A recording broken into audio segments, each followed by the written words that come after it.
I'm Lindsay Harris, and you're listening to Feminine Grit, a podcast that explores life's unexpected paths, the obstacles we face along the way, and the journey to define what success means to each of us. As an entrepreneur, strategist, and real estate broker, I know how valuable a frank conversation with a strong woman can be. That's why I'm here, to help you own your place in the world and find your grit. Hi, Erin. How are you? Oh, hi, Liz. I'm good. Thank you for being on my podcast this morning. Thank you for having me. Yeah. I'm so honored. Yes, I'm really excited to. I've known you for a couple years now, and I think you're amazing. And just 2 days ago, I was sitting in Swedish Hill, and a girl that I have befriended there and hang out with learned. We were talking about like this beautiful house in Terrytown, and she told me she saw this amazing video on Instagram. And so we started talking, and it was your video of the house. And, she was like, there's just something about the way that she makes videos that is so intriguing and pulls me into a story. So just to have a random stranger kind of bring this up in conversation, it just reminded me that there's so many people that like want to know more. And I think that you really have a magical element about the way you do your business. So today, this podcast is called Feminine Grit. And I really love the idea of balancing the feminine and masculine energies to bring just something like so, it's like so truly you to your business, and it puts like a beautiful stamp of your own style. So that being said, the first thing I want you to tell me, like, first of all, how do you pronounce your name? Because this is a big question for people.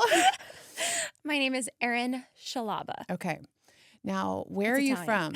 It's Italian. Oh, sorry. Yeah, so it's Italian. I'm an Italian from New Jersey. Okay. So where in New Jersey did you grow up?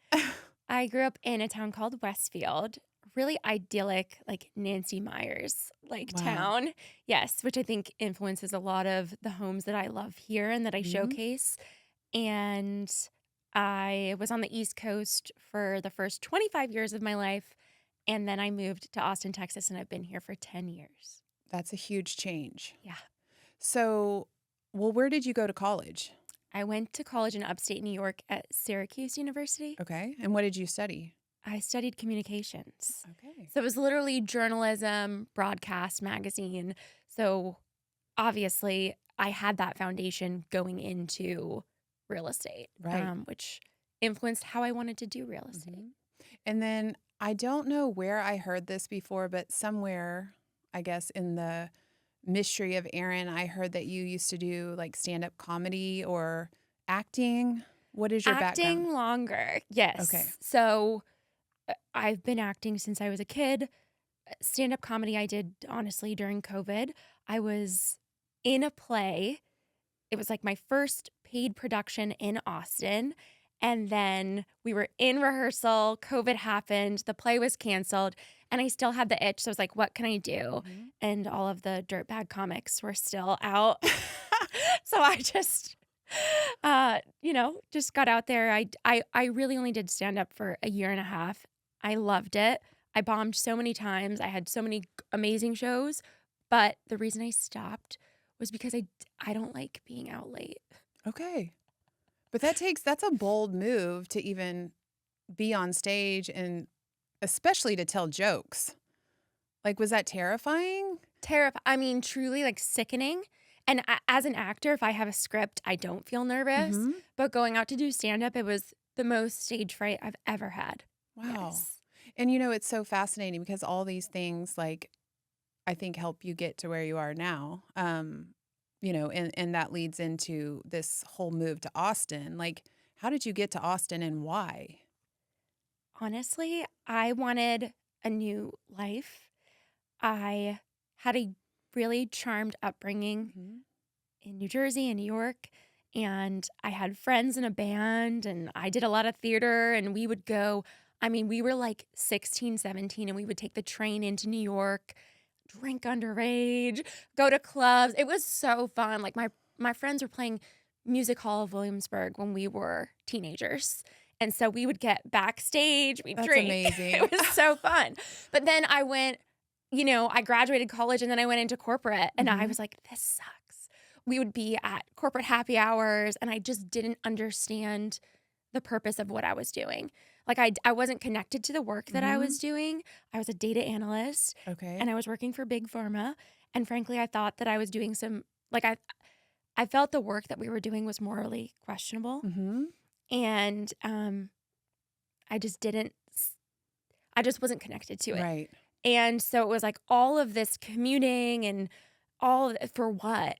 So I just thought I needed to do a big change. Right. And the job that I had an office in Austin, Texas. Okay. So I just requested to transfer Okay. and I didn't know anyone here.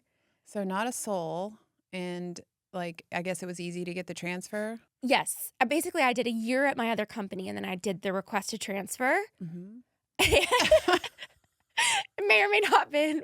I literally took the job, Lindsay, because I knew that they had an office in Austin, Okay. Texas. So that was already brewing. Like you were already like dreaming of this move. Because I heard that Austin was like Brooklyn, but warm. Okay. It is nothing like Brook. I mean, maybe parts, Parts maybe East maybe. Side a little bit, but I just wanted, a cool alternative place to live, but I didn't want to freeze my ass off and um I wanted to start fresh because I knew growing up I had a lot of hangups that I felt like I worked through and I Mhm. wanted to be able to be myself. Mhm. That's so weird.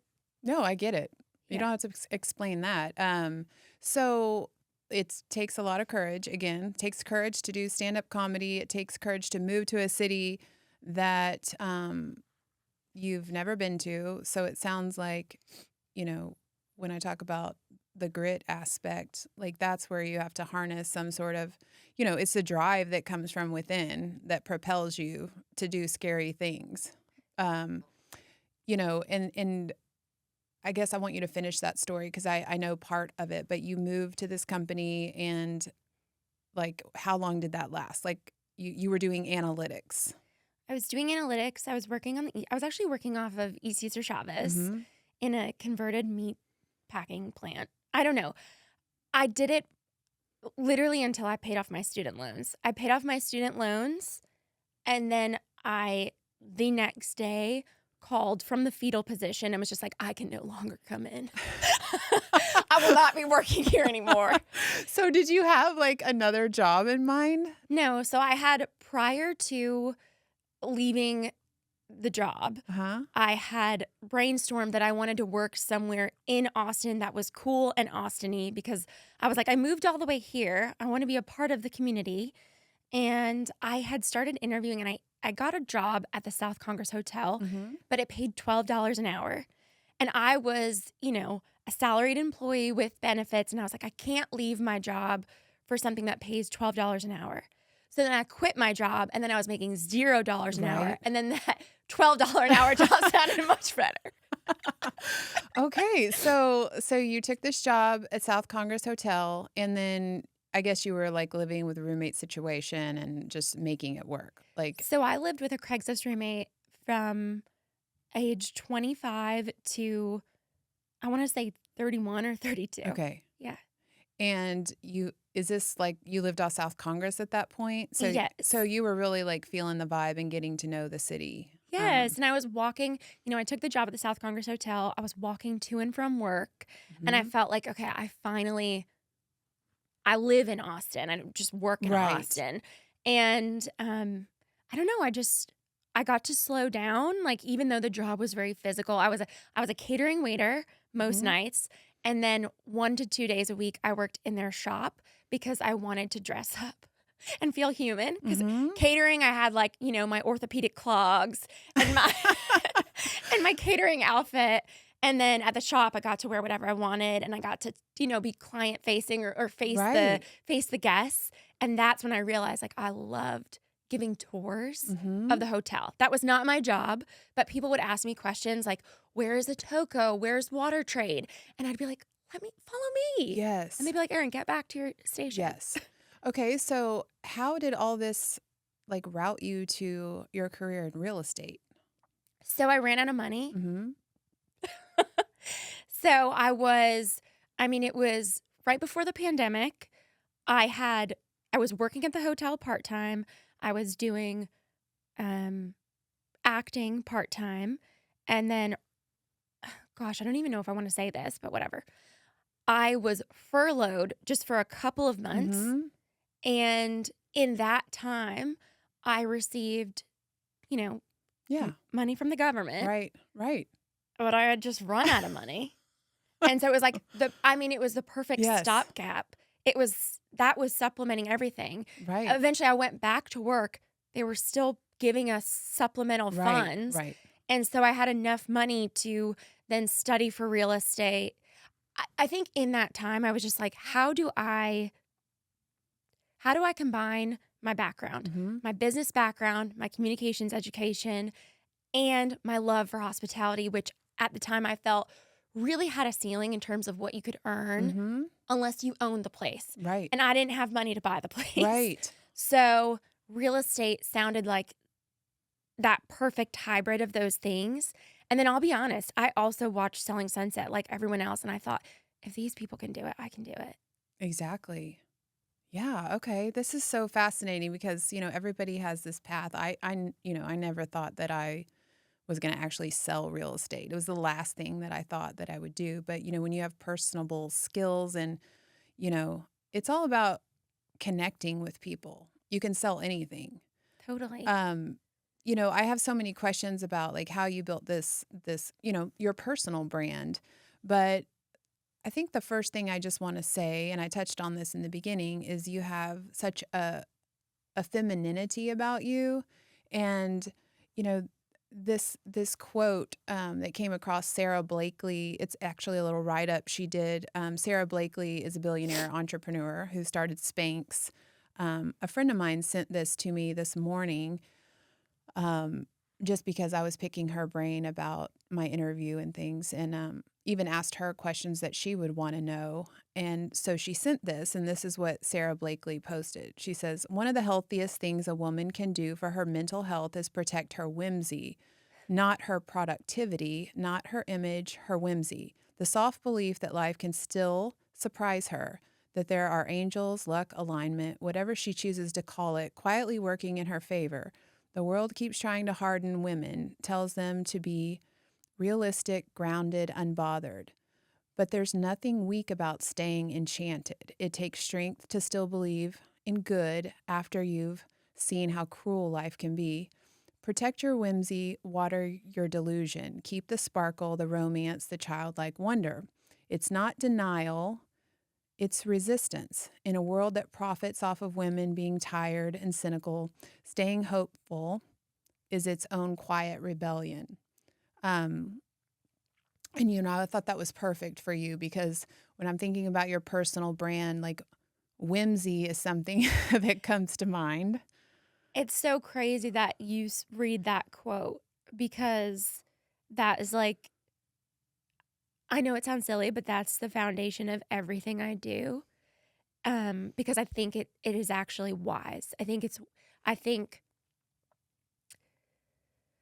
well, first let me say, I describe my mom as whimsical. That Hmm. is the word that I put to her, and she is the most playful, fun-loving person in the world.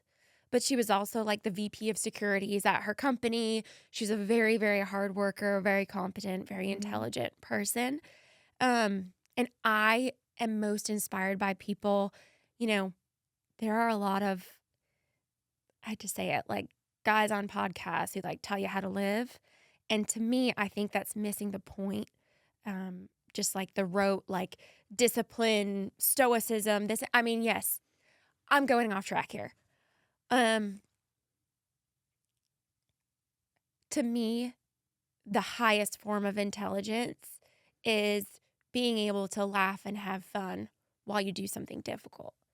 And I think that, for example, like even with home buying and with real estate, I think if you can give someone great guidance while also making them feel human and have a Hmm. good time, that that is the X factor when it comes to connecting with your clients and enjoying this life. I mean, I think the purpose of this life is to find the good in things. And I don't know. I'm And not being very succinct because I think I'm just so thrown by the fact that you said that quote. yeah, I think that, well, I'm still learning this, but trusting yourself involves being true to who you are, while you're still able to set boundaries and, take care of business. Like I've had to provide for my family, and this can be a really tough business. Um, but I think that the more you stay true to yourself, the easier it is to just, like you said, do difficult things. And I think that, people want to know how you've created this personal brand and what that means and like how you've stayed true to that because you definitely have worked some magic there. So I just kind of want to know how that came about. Like you've talked about your mother being an inspiration. You obviously embody those same qualities, but um, tell me like, you're a strategic person. I want to know like how this all came about, like who you are online. Um, Gosh, there's so many things that went into it. I mean, I've had 1,000,001 failed brands and online ventures. So I've always known I have something to say. And in my 20s, I didn't know how to say it. I don't think I knew exactly what I wanted to say. Um, and I think having all of these, I mean, I've had like 20 different jobs. Mm-hmm. I've had maybe 5 different careers. I've thrown so much shit at the wall. Mm-hmm. I had a hotel influencer account that totally bombed. I didn't know what my voice was. I was still clinging on to like being hot and cute. I learned very quickly that I'm just like not that cool girl. I'm just Mm-hmm. not her. Um, I tried to do an advice Instagram and I really liked it, but I just didn't understand the format. Mm-hmm. I wheeled this cart around Dirty Six and Rainy Street during South by Southwest, and I gave people advice. And then I had like an Instagram profile that went along with it. Mm-hmm. And it's so funny because it's only through doing do you find your voice. Right. Because even when I made that stand, that advice stand, the top said the doctor is in, but I crossed out doctor and I wrote bitch. And I thought that like I was going to give this bitchy advice, but then everyone who came up to the stand, I just wanted to help them and I was so nice. And I was like, okay, so that wasn't my voice, even though I Right. thought this was this thing I could embody. Mm-hmm. Um, so I scrapped that. And I mean, I had so many. I had a podcast that sucked.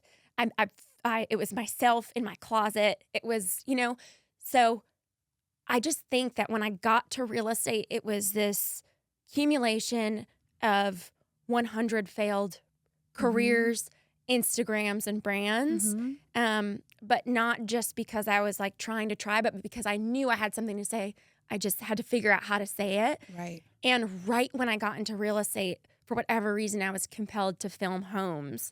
I didn't see that someone else was doing it and think, oh, I should do this. It was Right. just literally, I have to do this. I have to tell these stories because I would go into these homes and I would feel goosebumps. I Mm-hmm. was like, I need to tell someone about this. This house is so cool. This is why I'm here. Mm-hmm. But I didn't have clients at the time. Right. So I was just like, I need to tell someone. And so I went to Instagram to tell that story. And it just started happening organically. And if you scroll back, like the first videos I did were terrible, but I just kept doing it Mm-hmm. until, it aligned with the, pardon me, microphone. Like, why did I'm such a people pleaser. Fuck. But I didn't stop until my vision aligned with the product. And I think that's kind of the downfall of a lot of folks is like they stop because there's that dissonance. Mm-hmm. But I just kept going until it aligned. Right. The other thing I really want to say Mm-hmm. is that I think that people get stuck feeling like they have to put out content. And I think if that is what you think, like you're already dead on arrival. Mm-hmm. I think you have to be compelled to say something. And if you're not compelled to say something, you shouldn't say anything. Right. Well, which is part of your thing is that you really only make videos on things that you're passionate about. Like when you really do feel the goosebumps when you walk Exactly. into a listing. And I have a lot of people asking me to film their house, Mhm. and I just politely decline Mhm. because the only way that you can be a curator or have a vision, or rather define your lens, is if it's true to what you like. Right. Right. It's like you don't necessarily have like success in mind. You have to have the passion driving, and then that's when the outcome usually is successful. It's like you can't start with like I want to get to the top. Oh gosh, no. Because people feel your intentions. Yes. And my gosh, sorry. Because people feel your intentions, and my intention, and I've talked with some other creators too, and it seems like everyone who's experiencing success with this is seems like we all have something in common, which is we don't just talk to talk. We don't just pump out content to Mhm. pump out content, or like I have no content calendar. It's Mhm. literally like if I'm doing my work and I come across something I love that I want to share about, then I'll go do it. But Right. if nothing is inspiring me, I'm not just going to put in filler because that's just noise and the world has enough noise. Right. Well, okay, so I want to bring this back to like the whimsy and the femininity that we were talking about because I think that you're very smart and you are an amazing strategist. I think that's also where your analytical background can come in, but um have you always been like a very feminine woman, and how did you develop this? Because I think a lot of women, especially this day and age, are afraid um to like be in that role because we have, a lot of us have to work for our money. It's like a very confusing world that we live in for men and women. I have such a complicated relationship with my femininity. Um, I've always felt my femininity was a little bit artificial. Like sometimes I feel like I'm in drag. Like Mhm. I feel like this is my mask that I put on to see the world because inside I feel so masculine. Right? I mean, I'm a strong person. I Mhm. really try to always stand up for what I think is right and to live in a way that I respect. And I think that's often associated with a lot of masculine Right. qualities, which maybe is wrong or right. Um, but I've also always had a complicated relationship with the way that I look. Mhm. I've told you this before. Like, I feel like I have a very, you know, sharp face, a very masculine face. And I've really, over time, grown to love and accept it. And believe it or not, it was through comedy that I did that. I Mhm. had this bit about, like I'd watch these Disney movies and all of the women were these round faced creatures with button noses. Mhm. And I didn't look like that. And then anyone else in Disney films was either a witch or an ugly stepsister. And I was like, dang, I must be hideous. And it was only later in life I realized I'm a Disney prince. Like I've got a jawline, but I'm still beautiful, and soft. And I just think that I love this side of Mhm. myself. I love being this person. I love doing my hair and makeup, but also it's like at home, I don't think this person exists. So it's interesting, and I think my Erin Scialabba's ATX character, Mhm. she is like my favorite parts about myself, Right? or some of them, Yeah. and it's really just um, allowing myself to be that best version Yes. of myself and put that forward. But obviously, I'm so much more dynamic in person. Right. Um, Because that's just one side. it's just one side. And what's interesting is sometimes I worry I'm shooting myself in the foot because there are a lot of people who respond negatively to my Mhm. videos, especially on TikTok, and think I'm an idiot because Mhm. of my voice or because I'm whimsical and I'm not, I'm kind of one note. I'm not using a ton of, you know, adjectives. I'm saying amazing, gorgeous, which is pretty obvious. Right. But I know that I graduated at the top of my class from one of the best communication schools in the country. Yes. And is that enough? And most of the time it is. Every now and then I want to defend myself or it's also interesting too because there is a man recently who's been doing similar videos Mm-hmm. and he has way better feedback on TikTok than I do. And I swear to you, if you look side by side at our videos, he ripped my script from Right. one of my videos. Like to the T, he says the exact same thing as I do. And everyone in the comments is praising him and everyone in the comments is calling me an idiot. Right. And I think that's just, I think that what you said, learning to like know who you are and be okay with who you are, despite what the naysayers, because the haters are always going to hate. And when I'm going to speak for women because I'm a woman, but when a woman stands in her power and is able to take risks in life, and I think this is for anyone truly, but it triggers people. It's very triggering for people to see others who are allowing themselves to shine or taking risk and putting themselves out there because it reflects back what someone doesn't have the courage to do. And, it's taken me through my midlife to figure out that I don't really need other people's approval. And if I like myself and love myself even, then I'm my greatest ally.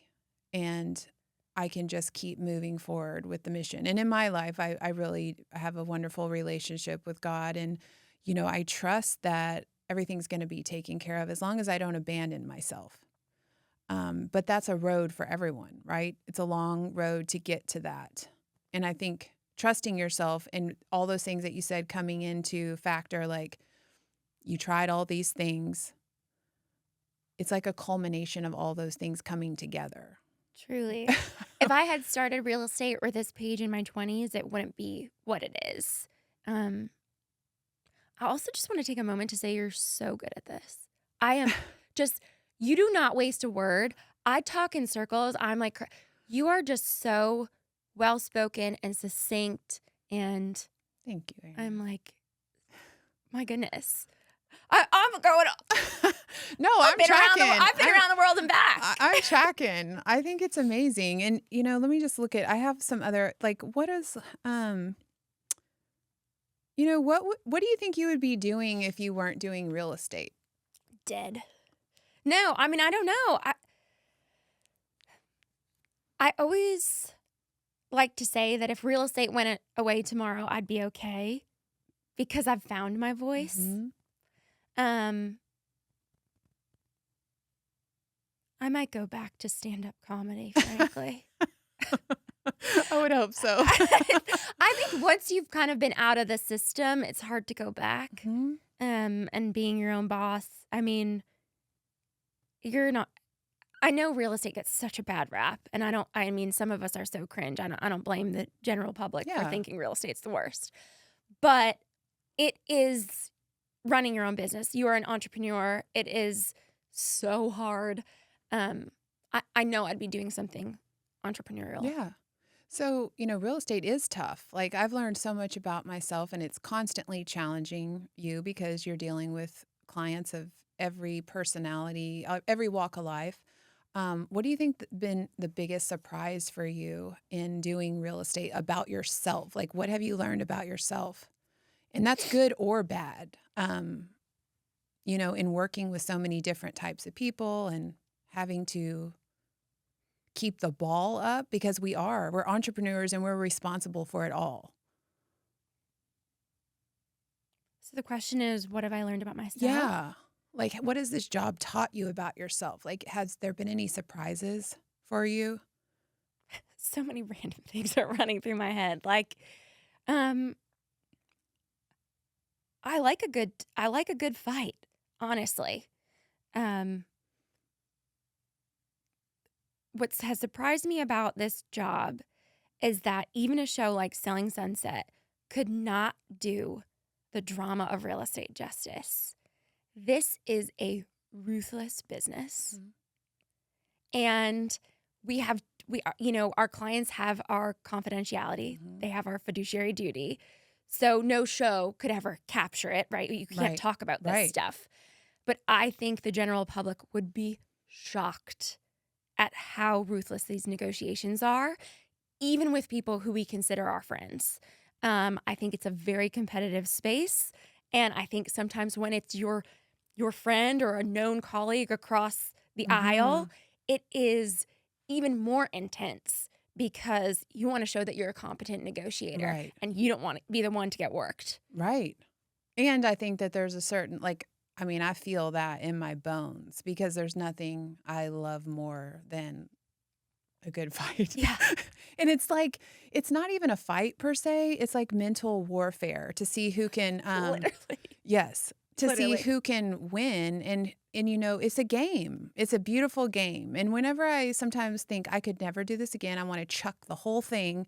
It always comes down to, it's like, it rises up in my being, like, the negotiation part. Like, that's what I love about, so I guess I know you love the negotiation too. Would you say that's like your favorite part? Aside from, your Instagram is to inspire and showcase what you love, but yeah, if you could boil down, like, what are your favorite aspects?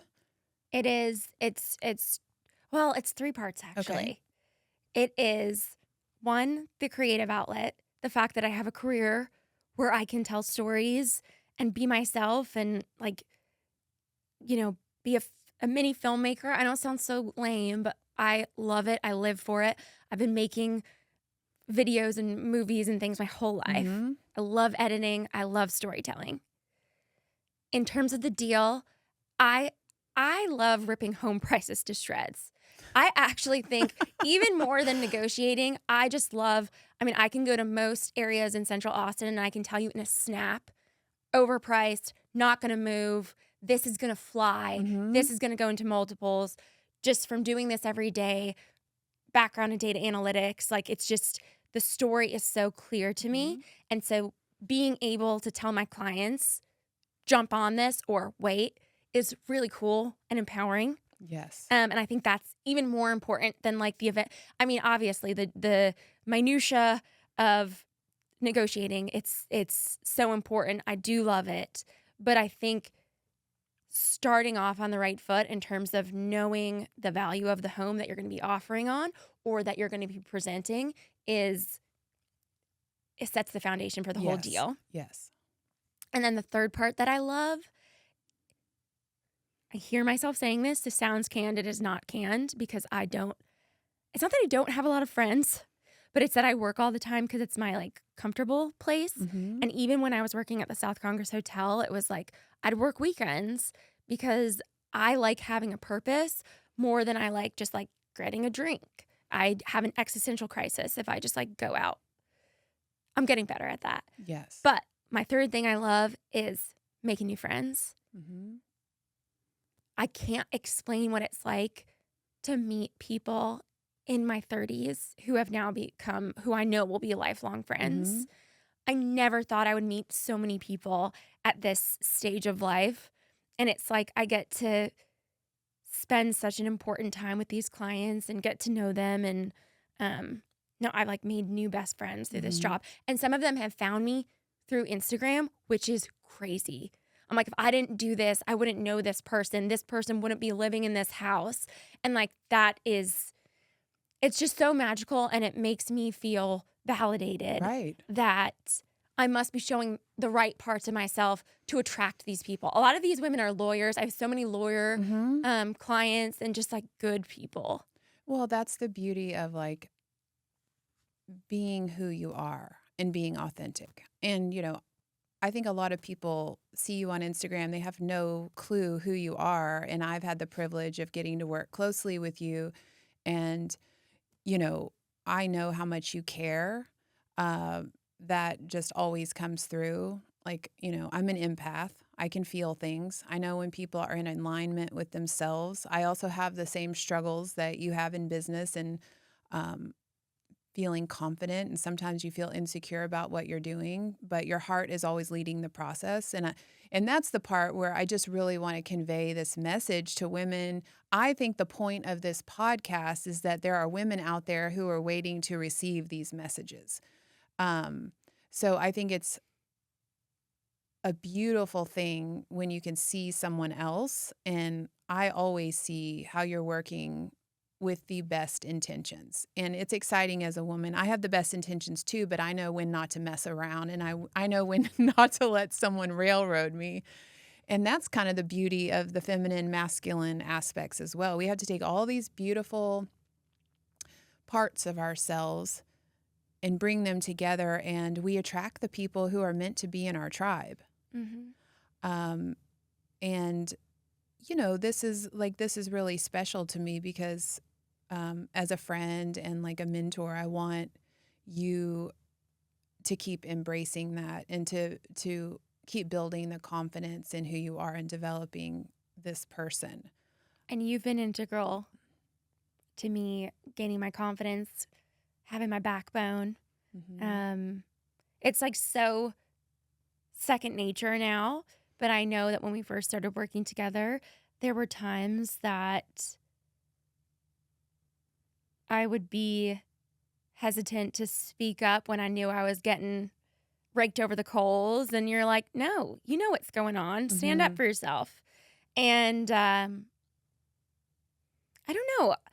I am almost curious. Like, it's so ingrained in me now. But do you remember what it was that I was struggling with when we first started working together? Like in terms of standing up for I- I just think, I mean, from my perspective, like this is what I'm finding to be true about myself too. I've had a couple recent people come, like strangers off the street, and tell me things about myself, like almost in a prophetic way. And I was talking to my business coach about this, and she's like, "You're only hearing what you already know to be true." And, in our relationship, I think it's my job to reflect back what you already know is true about yourself. And that's just part of growing as a human. It's like we can, I've voiced my doubts and fears out loud to my friends and stuff, but in my deep gut, I know what the answers are. So it's just really letting that develop. And the beauty of real estate is that you have a different client all the time. And so you get to keep, you might not do it perfectly, but you get to show up and try again. So you're honing your skills and taking risks with each transaction.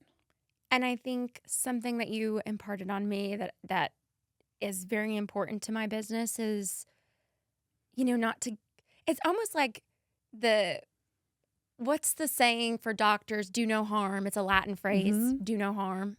Um, Similar with a real estate transaction. It's like, don't get in the way of a deal. I'm always going to give my clients Mm-hmm. recommendations and strong recommendations. But at the end of the day, they are the director, they make the call. And so allowing that to be, I know that sounds silly, but I do think that there are some agents out there who will literally negotiate on behalf of their client without consulting their Yes, client, which is yes. terrifying. Fighting fights that don't need to be had. Yes, it is your job to be a fierce advocate for your client, and you can lay out the information, but sometimes people don't care about the price. Sometimes they are just in love and they'll spend whatever. It's my job to tell them what I think it's worth. If they want to make that decision, that's up to them, but they can trust us. Yes, and it's like, here's what I think it's worth. Here's where you're paying. Here's that delta. Are you comfortable with this risk?